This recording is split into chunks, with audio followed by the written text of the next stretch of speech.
এই পৃথিবীর সবচেয়ে কৃপণ পরিবারটি এরা। তারা সবসময় টয়লেটের পাশে বসে মোবাইল চালায়, কারণ সেখানেই পাশের বাড়ির ওয়াইফাই সিগন্যাল সবচেয়ে ভালো আসে।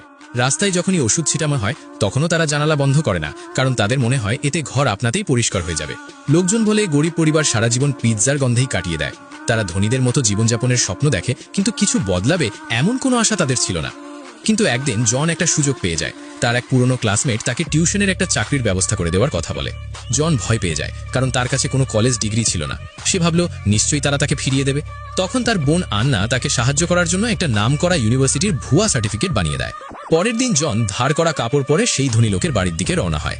বাড়িটা দেখে তার চোখ কপালে উঠে যায়। কিছুক্ষণ পর সে নিজেকে সামলে নেয়। তারপর এক ধনী মহিলা দরজা খুলে দেয়। জন খুব আত্মবিশ্বাসের সঙ্গে কথা বলে এবং ভালো প্রভাব ফেলে। মহিলা বলেন ক্লাস চলাকালীন তিনি নিজে দেখবেন জন সত্যি পড়াতে পারে কিনা। জন হাসি মুখে রাজি হয়ে যায়। যখন ট্রায়াল ক্লাস শুরু হয় সে দেখে মেয়েটা খুব নার্ভাস। সে আস্তে করে তার হাত ধরে তাকে শান্ত করে।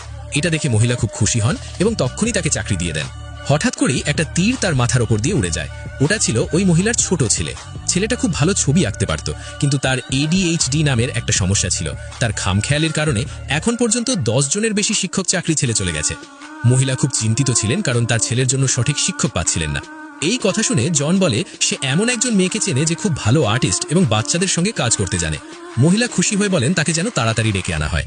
পরের দিন জনের বোন ওই বাচ্চার আর্ট টিচার হয়ে আসে। ধনী মহিলা ক্লাসে বসে থাকতে চেয়েছিলেন, কিন্তু আন্না না করে দেয়। ক্লাস শেষ হওয়ার পর মহিলা দেখেন তার ছেলে একেবারে শান্ত। এই প্রথম সে এত মনোযোগ দিয়ে বসেছিল। আসলে জন আর আন্না আগেই বাচ্চাটার সম্পর্কে সব জেনে নিয়েছিল। তারা জানতো তার শৈশবে কিছু খারাপ ঘটনা ঘটেছিল।